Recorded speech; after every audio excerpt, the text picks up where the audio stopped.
Before we start, please don't forget to like and subscribe. It was past midnight when the front door creaked open, barely audible, except to me. I was sitting in the dark, lit only by the street light bleeding through the window blinds. Rachel froze in the doorway like a thief caught mid-step. "Where were you?" My voice cut through the quiet like a blade. She blinked, clearly not expecting me to be awake.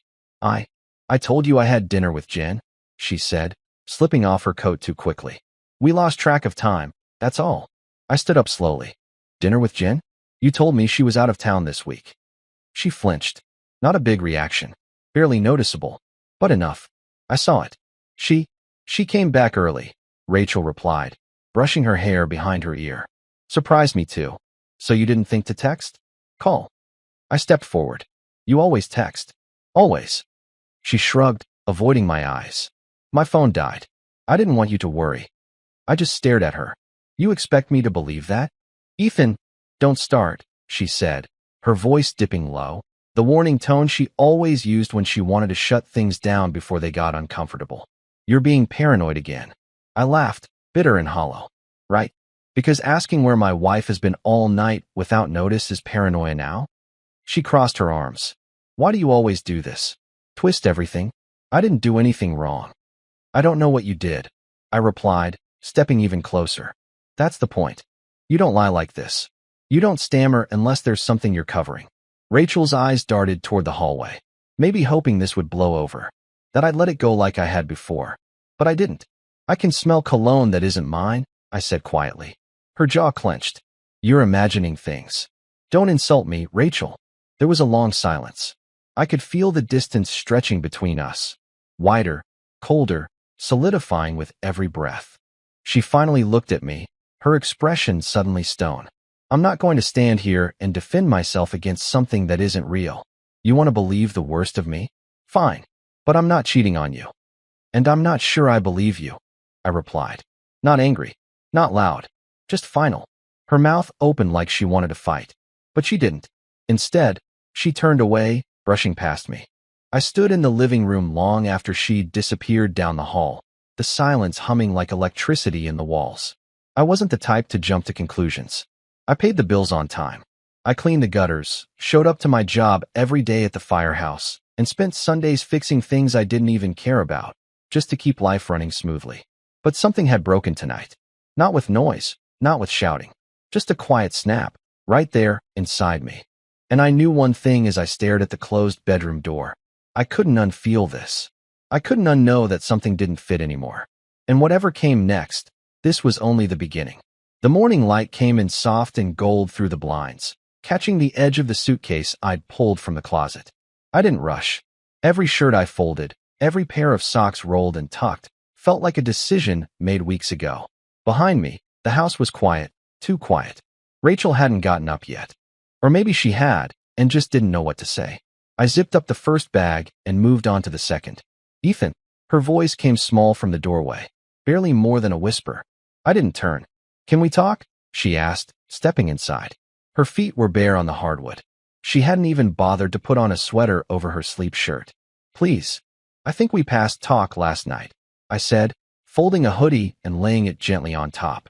"You're leaving? Just like that?" Her voice broke, cracking through the calm. "You won't even try to work through this?" Now I turned. Slowly. "I'm not the one hiding things, Rachel." She came closer. "You don't even know if there's something to hide."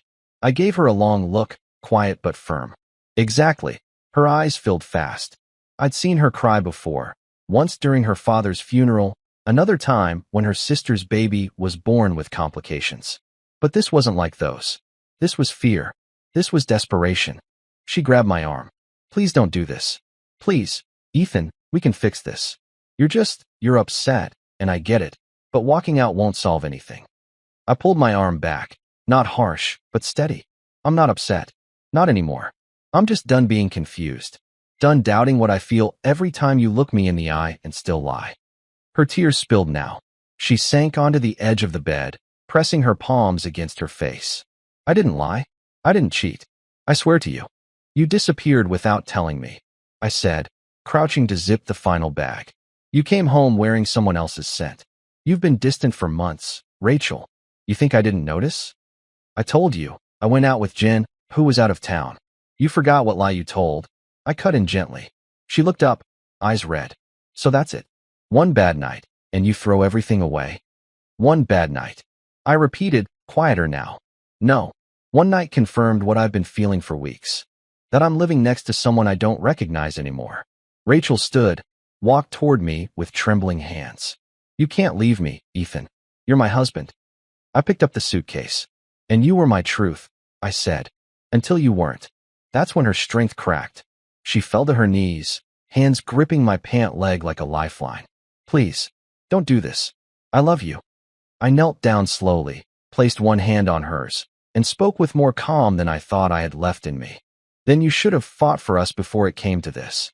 Outside, the sun was warming the sidewalk.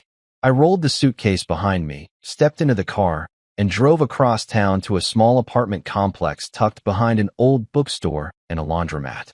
It wasn't much, just one bedroom, second floor, barely enough room for my tools and gear, but it was mine. My own space. My own air to breathe. The landlord handed me the key with a half smile. Not fancy, but it's quiet, he said. Quiet's all I'm looking for. That night, I stood in the middle of the empty living room, the faint hum of a street lamp flickering outside the window. No sounds, no voices, no pretending, just silence. Not the kind that weighs you down, the kind that tells you you're starting over. The smell of roasted coffee beans and fresh pastries clung to the air as I stepped into Heart and Grind, the cafe 2 blocks from my new place. Quiet music played overhead, some soft acoustic track that made everything feel softer than it really was. Mr. Lawson was already waiting, seated at a back booth with a leather briefcase beside him. Gray suit, maroon tie, and glasses with a matte black frame that made him look like a professor rather than the high-stakes divorce attorney I'd been referred to. He stood when I approached. Ethan Marsh. That's me. I shook his hand. Firm grip, no nonsense. Have a seat. Coffee's on me, he said, sliding a black notebook toward him as I sat across from him. So, I've looked at the summary you emailed. No children involved, no prenup. That makes things simple, on paper. Emotionally, that's another beast. I'm not interested in dragging Rachel through the mud, I said quietly. I need the truth. And peace. He studied me for a moment, then nodded. Honorable. But if you want the upper hand in court, especially if you're suspecting infidelity, you're going to need evidence. Proof. Allegation isn't enough. I looked out the window, watching a kid tie his dog's leash to a bicycle rack. She won't admit it. I already asked. Most don't, he said. That's why people hire guys like me. Or investigators. I can recommend someone discreet. I'll do it myself. Mr. Lawson blinked once. You sure? I nodded. I know her schedule. Where she shops, where she works out. I'll know if something's off. He leaned back, tapping his pen against the notebook. All right, but here's what I'll say. Don't go in hoping for answers. Go in looking for clarity. Sometimes what you don't find is just as important as what you do. I left with a legal pad of notes and a quiet ache in my chest I hadn't expected. It wasn't rage pushing me anymore. It was curiosity. That's what betrayal does to you. It doesn't just hurt. It haunts. Over the next few days, I became something I never thought I'd be, a shadow. Rachel's car still sat in the same driveway we used to share. Every morning at 7:30, she left for her yoga class at a studio on Spruce and 15th. She stayed exactly an hour and 15 minutes, then drove straight to the Trader Joe's on York. She always came out with the same canvas bags, packed with fruit, wine, eggs, kale, just like always. On Thursday, I watched her stop by her sister's place. They sat out on the porch for nearly an hour, sipping coffee and laughing. I snapped a picture, even though there was nothing scandalous about it. It just felt like part of the process, cataloging the ordinary. Friday night, I followed her car downtown, thinking maybe she was meeting someone. But she just parked by the lake, walked to a bench, and sat there alone for over an hour. She didn't call anyone, didn't text, just stared out over the water like she was waiting for something that never came. I sat in my car 100 feet back, engine off, watching her silhouette in the streetlight. The part that scared me most? A piece of me still wanted to go sit beside her, to ask what she was thinking, to believe her again. But I didn't. I just watched. And still, nothing added up. Every move she made looked innocent. Predictable. But that whisper in my gut never stopped repeating itself. Something's not right. The following Monday, I took all my notes, every location, timestamp, photo, and handed them to Mr. Lawson. He flipped through them, brow furrowed. She's either extremely clean or extremely clever. What now? I asked. Now we wait, he said. Sometimes, when they think they're in the clear, that's when the cracks start to show. I nodded. But deep down, I wasn't sure which scared me more, catching her red-handed, or proving she never did anything wrong, and still feeling this far gone from her. It was just after 7 when I heard the knock at my apartment door, 3 soft taps, then silence. When I opened it, there she was. Rachel, wearing an old green hoodie I recognized instantly. It used to be mine.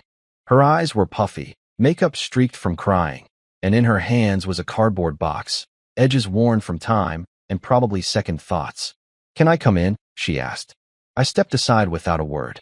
She walked in slowly, her gaze scanning the modest place I now called home. No framed pictures on the walls. Just a single chair, a small table, the couch I'd found on Craigslist, and a kettle whistling gently on the stove. Is this really where you've been staying? She asked quietly. I nodded once, closing the door behind her. It works. She sat on the couch like she remembered it, though it was never ours. Then, without another word, she placed the box on the coffee table and pulled the lid off. Inside our life, photos from the wedding. A picture of us on a beach in Oregon, wind in our faces, her laughing so hard the camera caught her mid-blink. Notes we'd written to each other in the first year. The Christmas ornament we bought together in New York. She reached in and held up a photo of us sitting on the front porch of our old house, legs tangled like teenagers. We were happy, she said, voice shaking. Weren't we? I stayed quiet. She looked up at me, her eyes begging. I didn't come here to fight. Ethan, I miss us. I miss the way you used to talk to me. I miss how you'd kiss my shoulder in the mornings before I got out of bed. I miss being safe. I sat across from her, not leaning in, not leaning away. Then why did you break it? I didn't. She snapped quickly, then caught herself. I mean, not on purpose. I made mistakes, but I didn't cheat on you. And this box, she gestured toward it. This is proof that we had something real. I looked at the photos, but didn't touch a single one. Memories don't fix the present. Then tell me what does, she said, her voice cracking. Tell me what I can say that'll make you stop looking at me like I'm someone else. I took a deep breath, steady and controlled. The truth, Rachel. Just say it. Whatever it is. Her face twisted. I am telling you the truth. I've asked you 3 times, I said. And every time, I get a different version of where you were that night. Why you didn't text. Who you were with. So either you're lying, or you're hiding something that looks a whole lot like lying. Her hands gripped her knees tightly now. You want something to be wrong. That's what this is. I want peace, I said simply. I want closure. And I'm not getting it by pretending your answers make sense. She stood up fast, eyes wild with frustration. You're paranoid, Ethan. You've created this story in your head, and now you're chasing ghosts. There's nothing there. Just your ego and some stupid insecurity whispering that your wife couldn't possibly love you the same. The room pulsed with the sudden heat of her words. I didn't move. I just let the silence settle. I came here hoping we could. I don't know. Remember, she said, her voice softening again. But all you want is a confession for something I didn't do. I looked at the box one last time, then met her eyes. Then you should have no problem saying it straight. She didn't. Instead, she picked up the lid, shoved it back on the box, and turned toward the door. I should have known, she muttered, almost to herself. You don't want the truth. You just want to win. And with that, she left, slamming the door a little harder than she meant to. I didn't chase her. I sat there for a long time, staring at the box full of memories sitting in the dark like a monument to what we used to be. And all I could think was, that wasn't a confession, but it wasn't innocence either. The loft was lit with hanging bulbs and the low hum of music pulsing from a vintage speaker near the bar. Somewhere between the hum of conversation and the smell of clove cigarettes and birthday cake, I stepped in unnoticed. I wasn't here to make a statement. I was just a name on the invite list. That's how Rachel's friends preferred it, pretending nothing had unraveled, that I was still one half of a polished couple who brought dip to game night. I poured myself a drink, kept to the edge of the crowd, and watched. Rachel was across the room in a navy blue dress, laughing too loud at something a guy with designer glasses had said. Her hand grazed his arm in that familiar, casual way, the kind that used to mean she was comfortable, not interested. But tonight, it read differently. Naomi stood nearby, Rachel's longtime friend, striking and sharp-tongued. She wore a fitted burgundy dress and a smile that looked like it could slice a man open if she wanted to. I gave her a polite nod. She raised her glass. Didn't think you'd show. Wasn't sure I would either, I replied. I'm glad you did, she said, and something about the way she said it made me pause. The birthday crowd was buzzing. Someone started a game of dares, half-drunk adults reliving college chaos. I moved toward the wall, happy to be invisible. But Naomi wasn't done. In a lull between turns, she turned sharply toward the group and pointed. Ethan. Heads turned. Rachel looked up. I dare you, Naomi said, voice smooth, to kiss me. The room stilled. Even the music felt like it turned down a notch. I blinked. Naomi. But she was already stepping forward. Before I could fully process the moment, her lips were on mine.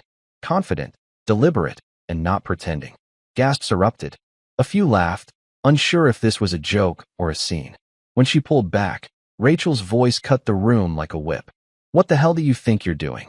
Her face was flushed, stunned, and something far more dangerous. Naomi didn't flinch. She turned to Rachel with the same smirk still on her lips. Oh, come on, she said lightly. Just like you dared to sleep with my husband. The silence cracked. Rachel's eyes went wide. Naomi, stop. But Naomi didn't stop. She stepped closer. You think I didn't know? You think you could keep that little secret buried just because you deleted a few texts? Guess what? He kept his. The birthday girl muttered, "Oh my God," under her breath. Someone dropped their drink. I didn't say a word. I just grabbed my coat, slid it on slowly, and walked toward the door. No rush. No reaction. Just a hallway of frozen faces and one truth that had finally cracked the surface loud enough for everyone to hear. Behind me, Rachel shouted my name. But I didn't look back. Because sometimes, silence says everything. I hadn't made it halfway down the block before I heard the door slam open behind me. Ethan, wait. I kept walking, slow and steady, the cool Denver night brushing against my face like a quiet reminder. You're free. Her heels clicked fast behind me. Please, Ethan, don't walk away. I stopped.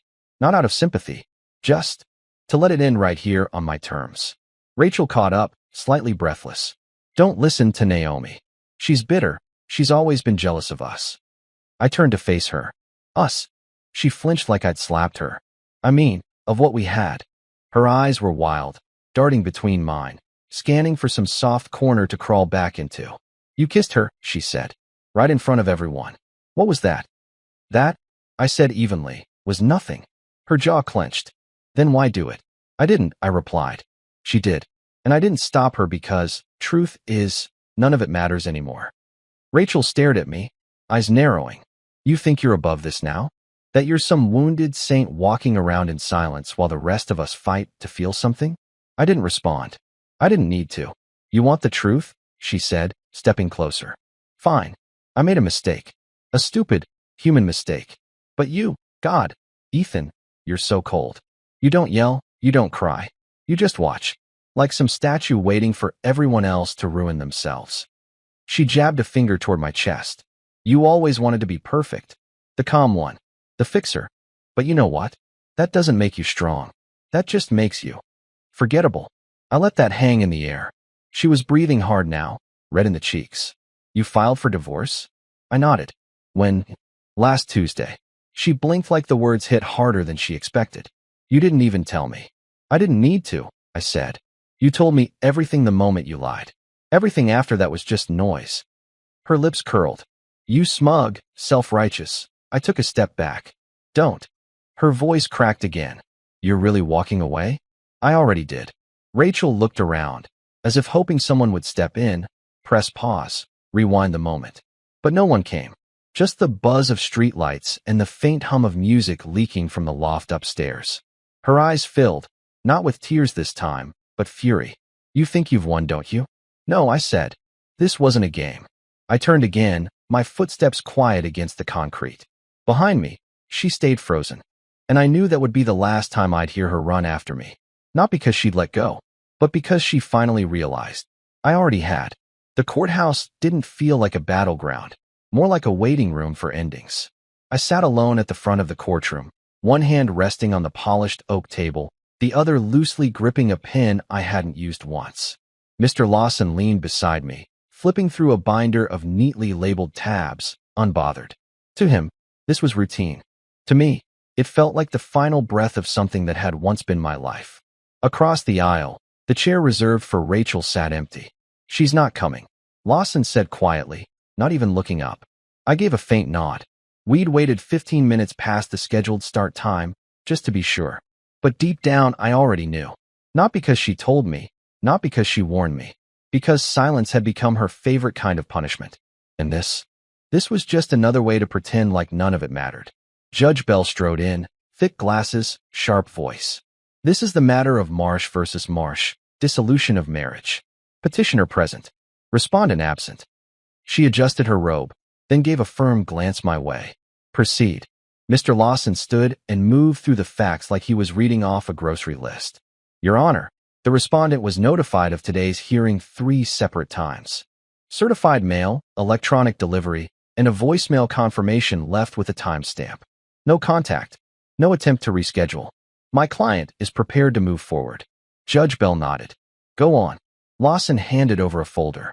Included are financial records, evidence of breach of marital trust, and witness testimony. We also have digital correspondence confirming extramarital conduct. My client is not requesting spousal support. He's asking for retention of shared assets and full legal closure.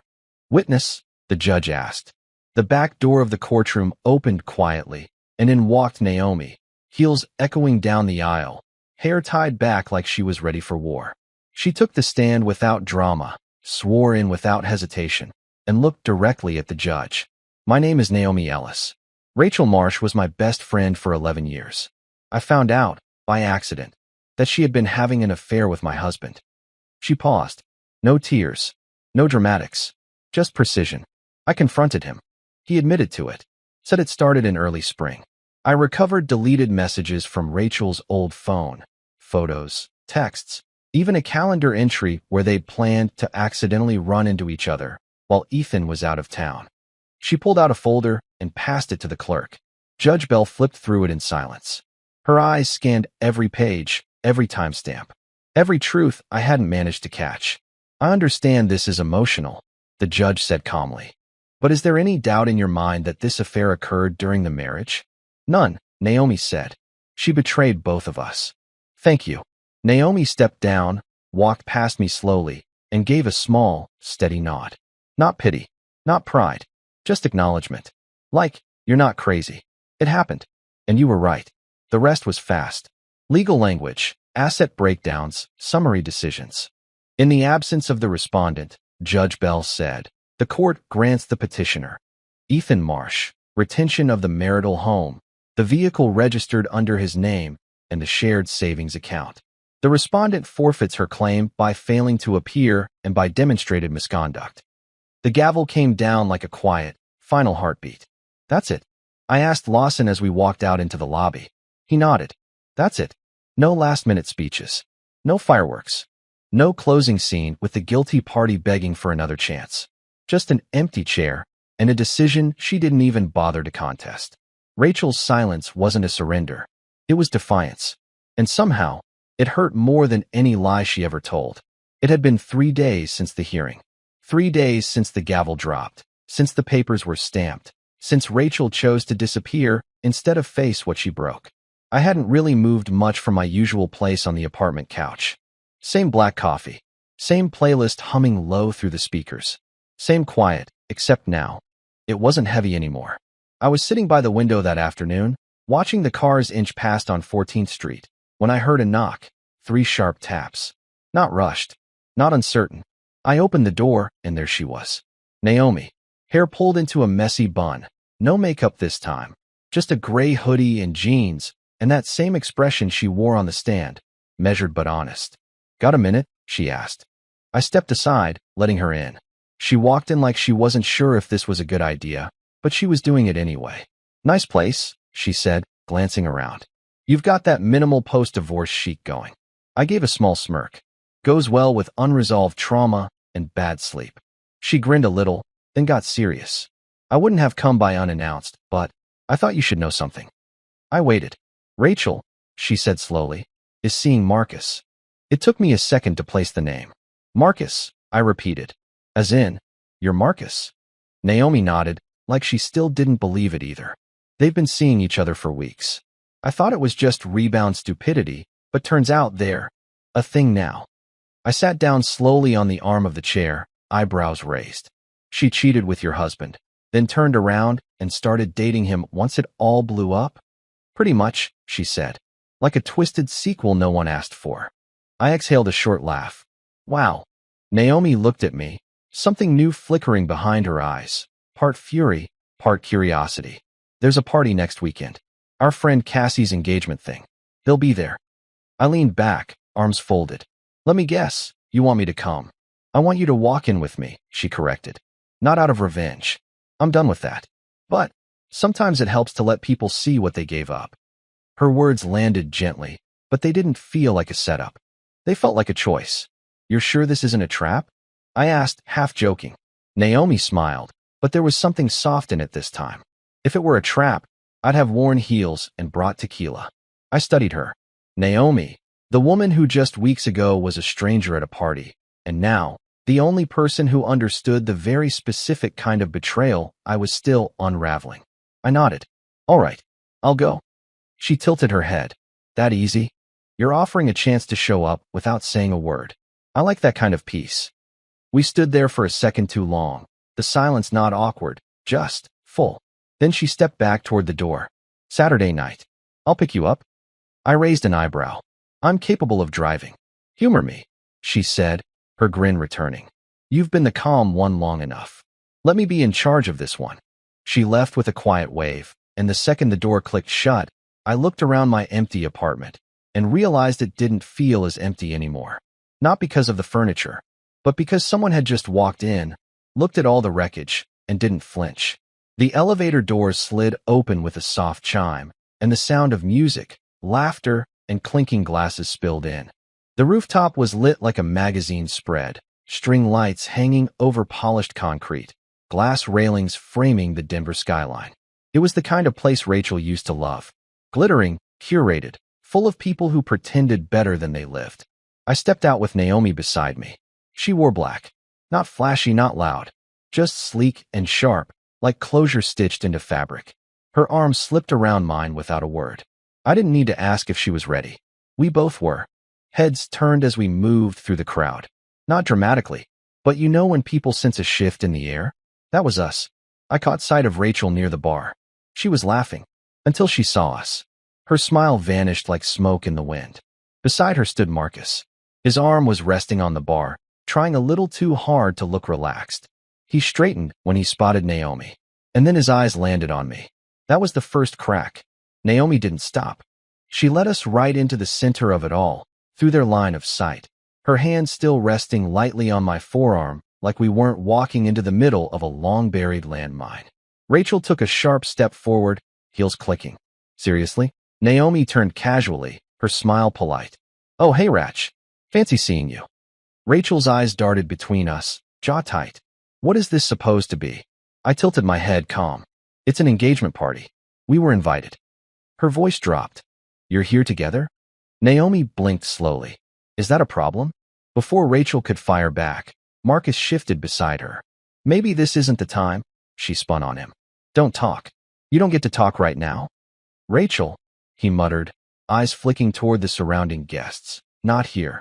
No, now, she hissed. They're flaunting this in our faces, and you're worried about appearances? Marcus took a step back, arms half raised. We're not even official. You said we weren't labeling anything. Oh, you're backing out now? She snapped, her voice climbing. You couldn't wait 2 seconds before crawling into her bed, and now you're acting like I forced you into this. Guests were pretending not to stare, but their heads were all tilted slightly, drinks held halfway to lips. Naomi leaned toward me. Popcorn would be nice. Rachel turned back toward us, voice shaking. Is this what you wanted? Both of you? No, I said. This isn't what I wanted. But it's what you built. Rachel opened her mouth, then hesitated.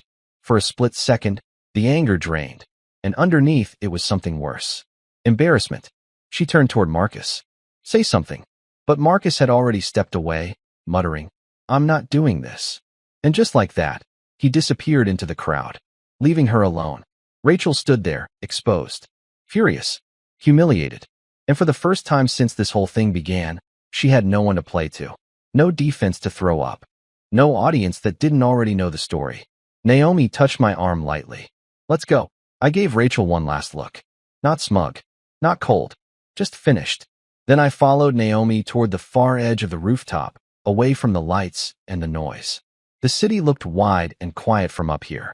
I didn't expect him to bail like that, Naomi said softly. I did, I replied. He cheated on his wife. He was never built to stay. She turned toward me, the skyline reflected in her eyes. And you? You staying? I looked at her for a long moment. Yeah, I think I am. The Denver night had cooled since we stepped off the rooftop. The air was crisp, carrying the scent of pine and city dust. One of those quiet evenings where everything feels still. I unlocked the car with a soft beep. Naomi slid into the passenger seat like she'd been there before. She hadn't, but it didn't feel like the first time. We sat for a second before I started the engine. No rush, no pressure, just two people breathing easy after watching a storm finally blow itself out. I half expected her to throw a drink, Naomi said as I pulled out into the street. I smirked.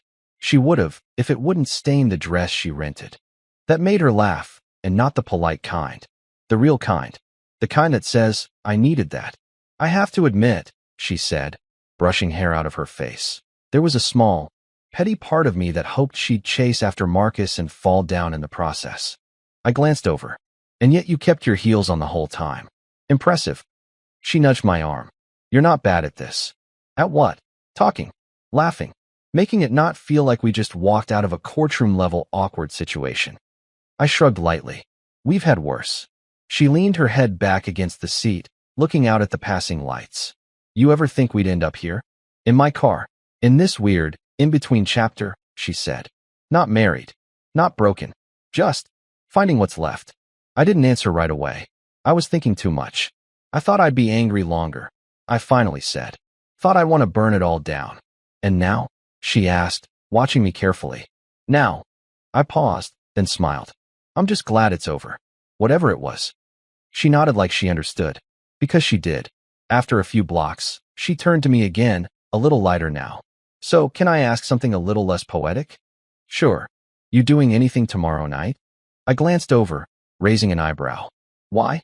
You planning a second public scandal? She laughed, then shrugged. Just dinner. Somewhere quiet. No drama.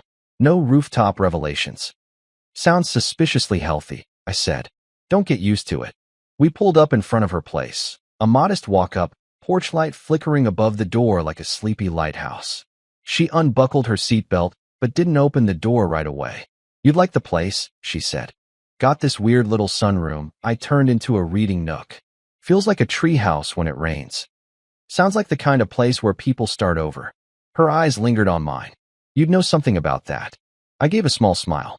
Dinner sounds good. She opened the door, but paused before stepping out. Pick me up at 7? I'll be there. She shut the door gently, walked up the stairs without looking back. Confident. At ease. Like someone finally stepping out of the shadow of old choices. I waited until her porch light flicked off. Then I drove home, windows cracked, cool air drifting in. And for the first time in a long time, I wasn't carrying anything heavy. 3 years. That's how long it's been since that rooftop party. Since the last words Rachel ever said to me. Since I walked away, not just from her, but from the life I thought I was supposed to fight for. Now, there's music playing in the kitchen. Naomi's barefoot, dancing while stirring a pot of something that smells like garlic and lemon.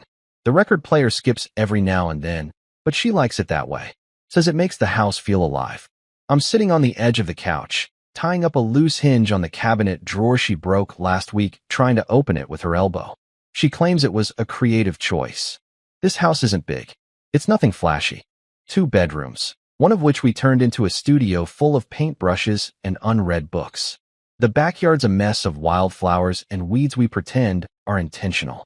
There's a porch swing Naomi found at a garage sale. I fixed it up, and now it's her favorite place to sit during storms. We don't talk much about the past anymore. Not out of denial. Just peace. Sometimes, when it rains hard, I still remember the night Rachel came home late. her keys shaking in her hand. The way my instincts screamed even when my heart wanted to believe her. And then I remember everything that followed. The silence. The unraveling. The moment the truth finally stopped hiding. Funny thing is, Naomi and I never rushed anything. We weren't trying to fall into love. We were trying to find air. But somehow, in the quiet, in the laughter, in the honest things, we built something steady. Not perfect, but real. Sometimes, pain doesn't teach you what to avoid. It shows you where to stand when the dust settles. Naomi turns and points the wooden spoon at me. You're thinking too loud again. I smile. Just grateful. She walks over, kisses my forehead. Dinner in 10. As she turns back, sunlight hits the kitchen window just right, scattering gold across the counter, the floor, the space between us. And I think, maybe that's the lesson. Some endings aren't punishment. They're rescue. And that was the end of my story. But I keep thinking about Naomi, how she stood up in court and told the truth, even when she didn't have to, even when it reopened every wound she'd worked to close. She could have stayed quiet, kept her distance, but instead, she chose to speak.